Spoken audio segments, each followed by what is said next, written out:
નમસ્કાર મિત્રો, virtual training class પ્રોગ્રામમાં આપ સૌનું સ્વાગત છે. આજે હું તમને આઈટીઆઈમાં ચાલતા મશીનિસ્ટ ટ્રેડના શેપિંગ ટૂલ્સના એંગલ્સ અંગે જાણકારી આપીશ. શેપિંગ કટિંગ ટૂલ્સનું મટીરિયલ્સ અને તેના ગુણધર્મો. શેપિંગ મશીનમાં કટિંગ ટૂલ્સ આપણે સિલેક્ટ કરીએ બરાબર, ત્યારે આપણને એની જાણકારી હોવી જોઈએ કે તેમાં વપરાતું કટિંગ ટૂલ્સનું મટીરિયલ અને ગુણધર્મ આપણે ખ્યાલ હોવા જોઈએ. જે આપણે જોઈએ, ભારે અને સ્ટાન્ડર્ડ શેપર ઉપર નિશ્ચિત સમયમાં ચોકસાઈપૂર્વક ફિનિશિંગવાળા જોબ ઉપરથી ભારે કટ લઈને વધારે પ્રમાણમાં મટીરિયલ કટ કરવા માટે શેપિંગના કટિંગ ટૂલને યોગ્ય મટીરિયલમાંથી બનાવવું જોઈએ, જેથી કરીને આપણે શું છે કટિંગ સારું કરી શકીએ, આપણું ટૂલ તૂટી ન જાય બરાબર. તેમજ તેને ચોક્કસ એંગલે પણ તૈયાર કરેલું હોવું જોઈએ. શેપિંગમાં સારા કટિંગ ટૂલના કારણે કામગીરી ઝડપી અને ફિનિશિંગવાળું કરી શકાય છે. દરેક પ્રકારની કામગીરી પ્રમાણે ટૂલને ચોક્કસ આકારમાં ગ્રાઇન્ડિંગ કરી ચોક્કસ માપનો કટિંગ એંગલ તૈયાર કરીને તેને ટૂલ તરીકે વાપરી શકાય છે. કટિંગ ટૂલનું મટીરિયલ નીચે બતાવેલ ગુણધર્મ ધરાવતું હોવું જોઈએ. તેમાં જોઈએ આપણે, કટિંગ કરવાની ધાતુની હાર્ડનેસ કરતાં કટિંગ ટૂલ વધારે હાર્ડનેસવાળું હોવું જોઈએ. એટલે જે જોબ ઉપર આપણે કટિંગ કરવાનું હોય તેના કરતાં આપણા કટિંગ ટૂલની હાર્ડનેસ સારી હોવી જોઈએ. કટિંગ દરમિયાન આવતા આંચકા સહન કરી શકે તેવું હોવું જોઈએ. એટલે કે ટૂલ્સ જે છે આપણું આંચકા સહન કરી શકે તેવું હોવું જોઈએ. ઓછો ઘસારો પડે તે માટે ઘસારા પ્રતિરોધક હોવું જોઈએ. એટલે ઘસારા પ્રતિરોધક હોવું જોઈએ. કટિંગ ટૂલ નીચે પ્રમાણે ગુણવત્તા ધરાવતું હોવું જોઈએ. જેમાં જોઈએ આપણે, પહેલું કોલ્ડ હાર્ડનેસ, બીજું રેડ હાર્ડનેસ અને ત્રીજું ટફનેસ. હવે કોલ્ડ હાર્ડનેસની આપણે વાત કરીએ. દરેક ધાતુમાં હાર્ડનેસનો ગુણધર્મ રહેલો છે. હાર્ડનેસ એટલે શું કે સખતપણું, જેથી બીજી ધાતુનું કટિંગ અથવા તેની ઉપર લીસોટા કરી શકાય તેવું હોવું જોઈએ, સ્કેચ કરી શકાય જેવું. કોઈપણ ધાતુની હાર્ડનેસ વધે તો બ્રિટલનેસ પણ વધે છે. બ્રિટલનેસ એટલે શું કે બરડપણું. ધાતુના આ ગુણધર્મને કોલ્ડ હાર્ડનેસ કહે છે. આ પદ્ધતિમાં ધાતુને તેના સામાન્ય તાપમાને તેની હાર્ડનેસ વેલ્યુ જાણવામાં આવે છે. આ પ્રકારનું ધાતુ મટીરિયલ કટિંગ ટૂલ બનાવવા માટે યોગ્યતા ધરાવતું નથી. બીજું આવે છે રેડ હાર્ડનેસ. કોલ્ડ હાર્ડનેસ મટીરિયલને એક સરખા અને યોગ્ય રીતે વધારે તાપમાને મશીનિંગ કરતી વખતે ટૂલ અને જોબ વચ્ચે થતા ઘર્ષણના લીધે કટિંગ ચિપ્સ અને કટિંગ ટૂલમાં વધારે ગરમી ઉત્પન્ન થાય છે. એટલે જ્યારે જોબનું કટિંગ થતું હોય ત્યારે ટેમ્પરેચર બહુ ક્રિએટ થાય છે, એટલે ટેમ્પરેચર બહુ વધારે થઈ જાય છે. કટિંગ ટૂલ્સની ક્ષમતામાં વધારો કરવા માટે ઊંચા તાપમાને પણ યોગ્ય રીતે કાર્ય આપી શકે તે માટે કરવામાં આવતી પ્રક્રિયાને રેડ હાર્ડનેસ કહે છે. ત્રીજું આવે છે ટફનેસ. કટિંગ ટૂલ ઉપર કટિંગ દરમિયાન આવતા આંચકા કે લોડના કારણે ટૂલ તૂટી જતું અટકાવવાના ગુણધર્મને ટફનેસ કહે છે. મટીરિયલના ગુણધર્મના કારણે કટિંગ ટૂલ્સની ટીપ તૂટી જતી નથી. એટલે ટફનેસના ધાતુના ટૂલ્સના ગુણના લીધે આપણે જ્યારે જોબનું કટિંગ કરીએ ત્યારે એનું ટેમ્પરેચર વધે છતાં આંચકા અને લોડ જ્યારે આવે છતાં એ તૂટી જતું નથી. કટિંગ ટૂલની પસંદગી વખતે ધ્યાનમાં રાખવાના મુદ્દાઓ જોઈએ આપણે કે મશીનિંગ માટે આ જોબનું મટીરિયલ કયું છે બરાબર. મશીનિંગ માટે આ મશીનની ટૂલની પરિસ્થિતિ કેવી છે, બરાબર, પ્રોડક્શનનો કુલ જથ્થો અને દર કેટલો છે, ચોક્કસ અને જોબનું સરફેસ ફિનિશિંગ કેવું કરવાનું છે આપણે, બરાબર, પછી કુલન્ટનો સપ્લાય અને તેનો જથ્થો કેટલા પ્રમાણમાં છે અને કઈ રીતે આપણે આપી શકીએ છીએ. હવે મટીરિયલના પ્રકાર જોઈએ આપણે. ટૂલ્સના જે વપરાય એના ટૂલ્સના મટીરિયલ મુખ્યત્વે 3 ગ્રુપમાં વહેંચવામાં આવે છે. Ferrous material, non ferrous tool material અને ત્રીજું non metallic tool material. Ferrous ધાતુનું મટીરિયલ. ફેરસ ધાતુમાં આયનનું બનાવેલું હોય છે, એટલે કે ફેરસનું બનેલું હોય છે. તેમાં carbon steel, high carbon steel, high speed સ્ટીલનો સમાવેશ થાય છે. કાર્બન સ્ટીલમાં કાર્બનનું પ્રમાણ 0.9થી 1.4% જેટલું હોય છે. તે 200°C થી 250°C તાપમાને કાર્ય કરી શકે છે. તે ખૂબ સસ્તી ધાતુ છે. બીજું આવે છે હાઈ સ્પીડ સ્ટીલમાં બીજી ધાતુઓ 25% જેટલી ઉમેરવામાં આવે છે. તેથી તે 500° થી 600°C તાપમાન સુધી કાર્ય કરી શકે છે. એટલે 500 થી 600° ટેમ્પરેચર તમારે જોબ અને ટૂલ વચ્ચેનું થાય છતાં HSS સ્ટીલમાંથી બનાવેલી આ ધાતુનો ઉપયોગ આપણે કરી શકીએ છીએ અને તેની હાર્ડનેસ જળવાઈ રહે છે. High speed steel tool carbon steel કરતાં 3 ગણી વધારે ઝડપથી કટિંગ કરે છે. તેની કટિંગ કરવાની સ્પીડ પણ 3 ગણી આપણને મળી શકે છે અને કટિંગ કરી શકીએ છીએ આપણે. ત્રીજું આવે છે હાઈ કાર્બન સ્ટીલમાં રેડ હાર્ડનેસ ઓછી હોય છે. તેમાં વેનેડિયમ, ક્રોમિયમ, ટંગસ્ટન જેવી ધાતુઓ મિશ્ર કરીને હાઈ સ્પીડ સ્ટીલમાંથી બનાવવામાં આવે છે. તેની રેડ હાર્ડનેસ કરતાં વધારે સારું હોય છે. હાઈ સ્પીડ સ્ટીલની મટીરિયલના સોલિડ અને ઇન્સર્ટેડ બીડ પ્રકારના ટૂલ હોય છે. HSSના ટૂલ છે એ સોલિડ અને ઇન્સર્ટેડ બીડ પ્રકારના બંને પ્રકારના આપને મળી રહે છે. બીજું આવે છે non ferrous material. Non ferrous મટીરિયલમાં ફેરસ હોતું નથી, એટલે કે એમાં ફેરસની માત્રા હોતી જ નથી. તેને ટંગસ્ટન, વેનેડિયમ, મોલિબ્લેડિનમ જેવી મિશ્ર ધાતુઓમાંથી બનાવવામાં આવે છે. સ્ટેલાઇટ મટીરિયલ નોન ફેરસ મટીરિયલમાંથી બનાવવામાં આવે છે. પછી આવે છે કાર્બાઇડ. કાર્બાઇડ પણ નોન ફેરસ મટીરિયલ છે. તેને પાવડર મેટલર્જી પદ્ધતિ વડે બનાવવામાં આવે છે. તેમાં કાર્બન અને ટંગસ્ટન જેવા સસ્તા મટીરિયલ ઉમેરવામાં આવે છે. તેની હાર્ડનેસ હાઈ સ્પીડ સ્ટીલ કરતાં વધારે હોય છે, તેથી તેની કટિંગ ક્ષમતા સારી છે. કાર્બાઇડ મટીરિયલ ડાયમંડ કરતાં ઓછી હાર્ડનેસ ધરાવે છે. તેમજ ટંગસ્ટન અને ટિટેનિયમને કાર્બન સાથે મિક્સ કરી આ ટૂલ બનાવવામાં આવે છે. કાર્બાઇડના ટૂલને સોલિડ ટૂલ તરીકે ઉપયોગમાં લેવાતું નથી. કાર્બાઇડની ટીપને બ્રેઝિંગ કરીને ઉપયોગમાં લેવાય છે. ત્રીજું આવે છે નોન મેટાલિક મટીરિયલ. ઘણા ટૂલને અધાતુમાંથી બનાવવામાં આવે છે. તેમાં સિરામિક અને ડાયમંડનો ઉપયોગ થાય છે. સિરામિક એ સિમેન્ટેડ ઓક્સાઇડ છે. તે સફેદ ચમકતી ટીપ ધરાવે છે. તેને એલ્યુમિનિયમ ઓક્સાઇડમાંથી બનાવાય છે. તે સિરામિક કાર્બાઇડ કરતાં વધારે હાર્ડ હોય છે. તેની હાર્ડનેસ 1200°C જેટલી રહેલી છે. તેની હાર્ડનેસ 1200°C પણ જળવાયેલી રહે છે, પરંતુ તેની બ્રિટલનેસના વધારે હોવાથી તેની વેલ્ડિંગ લોડ સહન કરવાની શક્તિ ખૂબ ઓછી છે. સિરામિક ટૂલને ટૂલ શેંક સાથે બ્રેઝિંગ કરીને લગાડવામાં આવે છે. હવે કટિંગ ટૂલ્સના આપણે પ્રકારો જોઈએ. શેપર મશીન ઉપર જુદી જુદી કટિંગ પ્રક્રિયા કરવા માટે અલગ અલગ પ્રકારના કટિંગ ટૂલ્સનો ઉપયોગ કરવામાં આવે છે. કટિંગ ટૂલ્સના પ્રકારો નીચે મુજબ છે: single point cutting tool, multi point cutting tool અને ફોર્મ કટિંગ ટૂલ. હવે સિંગલ પોઇન્ટ કટિંગ ટૂલમાં આપણે જોઈએ. સિંગલ પોઇન્ટ કટિંગ ટૂલમાં ફક્ત એક જ કટિંગ એજ હોય છે.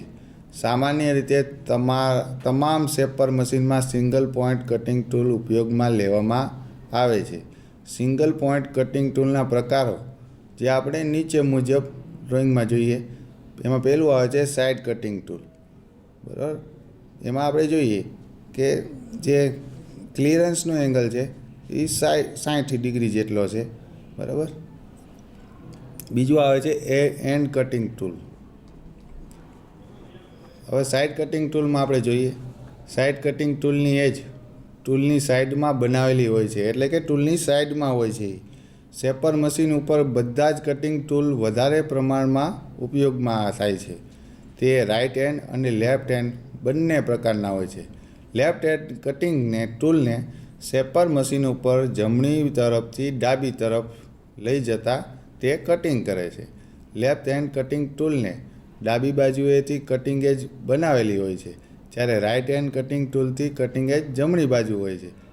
બરાબર. પછી આવે છે એન્ડ કટિંગ ટૂલ.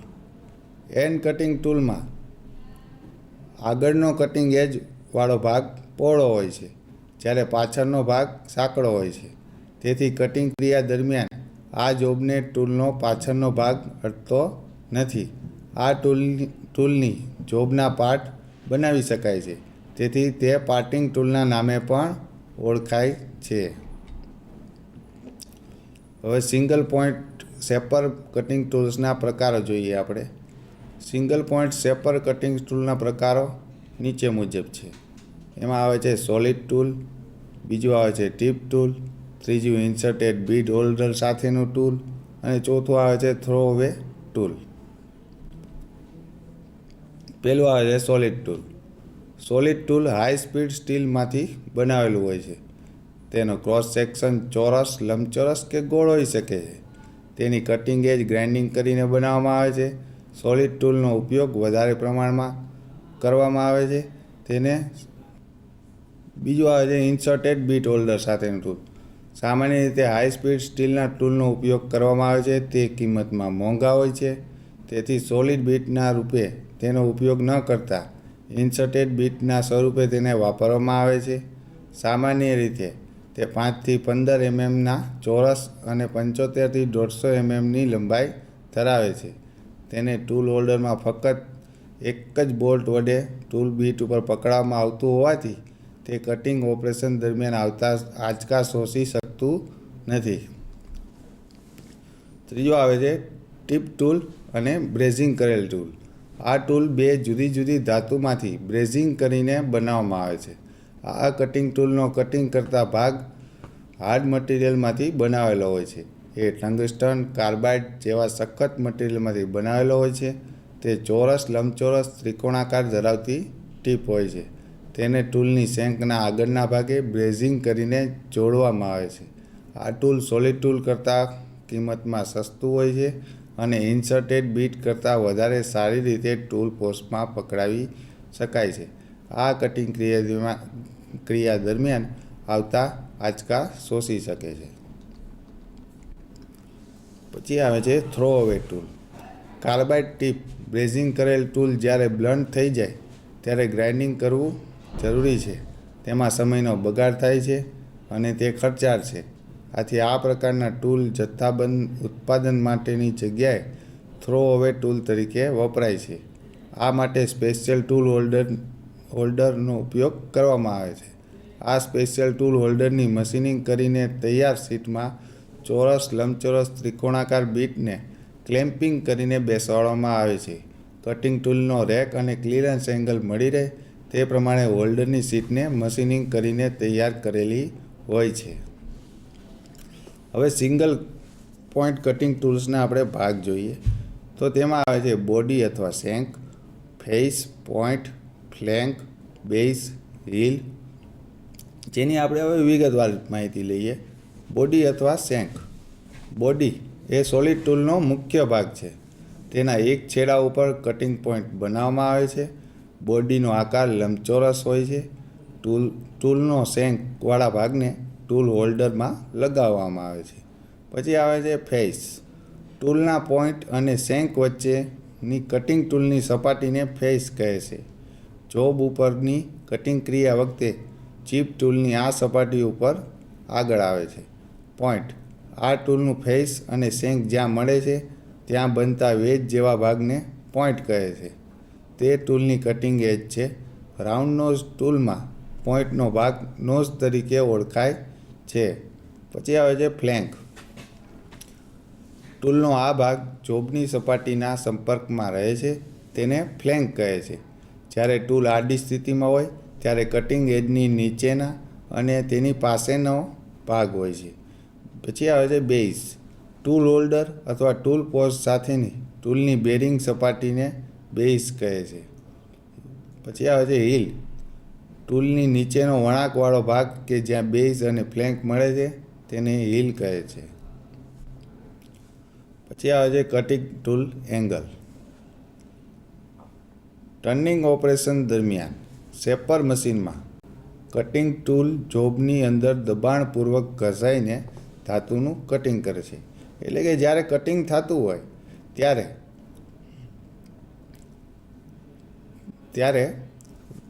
ટેમ્પરેચર બહુ વધારે થાય છે અને ઘસાઈને દબાણ કરે છે. શેપર ઉપર પણ અલગ અલગ ધાતુમાંથી બનાવેલા અલગ અલગ આકારના જોબ બનાવવામાં આવે છે. આ ટૂલની કટિંગ એજ અલગ અલગ એંગલમાં ગ્રાઇન્ડિંગ કરીને બનાવવામાં આવે છે. સારા ફિનિશિંગવાળા કટ માટે ઝડપી કામ કરવા માટે ટૂલના એંગલની જાણકારી હોવી જરૂરી છે. શેપિંગ કટિંગ ટૂલના એંગલો નીચે મુજબ છે. એમાં પહેલું આવે છે એપ્રોચ એંગલ. એપ્રોચ એંગલને સાઇડ કટિંગ ટૂલ એંગલ પણ કહે છે. એપ્રોચ એંગલને કટિંગ ટૂલની સાઇડ ઉપર ગ્રાઇન્ડિંગ કરીને બનાવવામાં આવે છે. સાઇડ કટિંગ એંગલ 25 ડિગ્રીથી 40 ડિગ્રીનો બનાવવામાં આવે છે, પરંતુ સામાન્ય રીતે 30° એંગલ બનાવવામાં આવે છે. ઓર્થોગોનલ કટિંગમાં જોબ ઉપર પૂરેપૂરું કટિંગ એજ સંપર્કમાં આવે છે અને ફેસ ઉપર અચાનક લોડ આવવાની શક્યતા રહે છે. ઓબ્લિક કટિંગમાં ટૂલની કટિંગ એજ ત્રાસી સંપર્કમાં આવે છે, તેથી ટૂલ ગરમ થતું નથી. પછી આવે છે ટ્રેલ એંગલ. ટ્રેલ એંગલને એડ કટિંગ એજ એંગલ પણ કહે છે. ટૂલની સેન્ટર લાઇનથી લંબ રેખા સાથે 30° ખૂણે ગ્રાઇન્ડિંગ કરીને તૈયાર કરવામાં આવે છે. તેને ટ્રેલ એંગલ પણ કહે છે. પછી આવે છે ટોપ રેક એંગલ. આ એંગલ ચીપ ઇન્ફોર્મેશનના નિયંત્રણ માટે તથા કટિંગ ટૂલની એક્શનનું નિયંત્રણ માટે બનાવવામાં આવે છે. કટિંગ ટૂલના પોઈન્ટથી ફેસ સુધીનો થોડોક ભાગ ફેસ ઉપર ધરતો ગ્રાઇન્ડિંગ કરીને બનાવવામાં આવે છે. આ એંગલને બેક રેક એંગલ પણ કહે છે.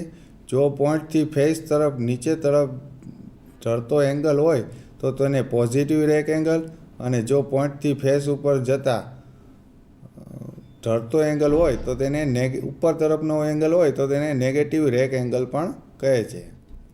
હવે આવે છે સાઇડ રેક એંગલ. કટિંગ એજની સાઇડ અને કટિંગ ટૂલની ટોપ ફેસની વચ્ચેના ઢાળને સાઇડ રેક એંગલ પણ કહે છે. કટિંગ આજે છે એ સાઇડ રેક એંગલ પણ કહે છે. કટિંગ મટીરિયલના પ્રકાર મુજબ સાઇડ રેક એંગલ 0°થી 20 ડિગ્રીનો હોય છે. બેક રેક એંગલ અને સાઇડ રેક એંગલ વડે ચીપના ફ્લોરને દિશા મળે છે. પછી આવે છે front clearance angle. Side cutting edge ટૂલની એજથી લંબ રેખા અને કટિંગ એજના આગળના ભાગ વચ્ચેના ઢાળને ફ્રન્ટ ક્લિયરન્સ એંગલ પણ કહે છે. આ ઢાળ કટિંગ એજ ઉપરથી નીચે તરફનો ટૂલના બાકીના ભાગને જોબ સાથે ઘસાતો અટકાવે છે. જ્યારે વધારે પડતા ફ્રન્ટ ક્લિયરન્સ એંગલ કટિંગ એજને ખરાબ કરશે.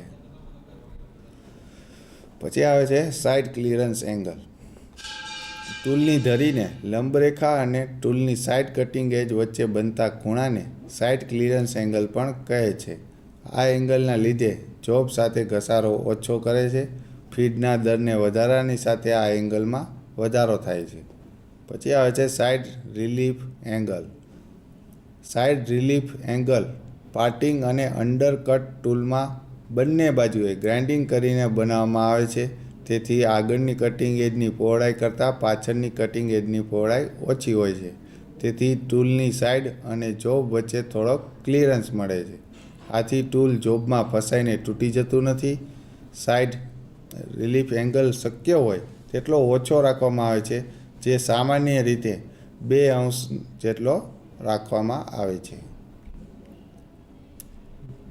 પછી આવે છે રેક ક્લિયરન્સ અને વેજ એંગલ વચ્ચેનો સંબંધ.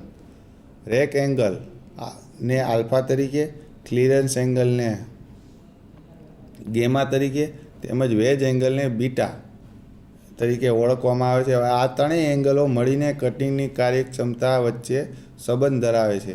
જ્યારે રેક એંગલ વધારે હોય ત્યારે વેજ એંગલ ઘટે છે. તેના લીધે ધાતુનું કટિંગ સારું મળે છે અને નરમ ધાતુના કટિંગ માટે તે ઉપયોગી છે. વેજ એંગલમાં ઘટાડો કરવાથી તેની મજબૂતાઈ ઘટે છે. આશા રાખું કે તમને આજના શેપિંગ મશીન ટૂલ્સના મટીરિયલ અને એંગલ વિશે ઘણી ખરી માહિતી મળી હશે. Thank you.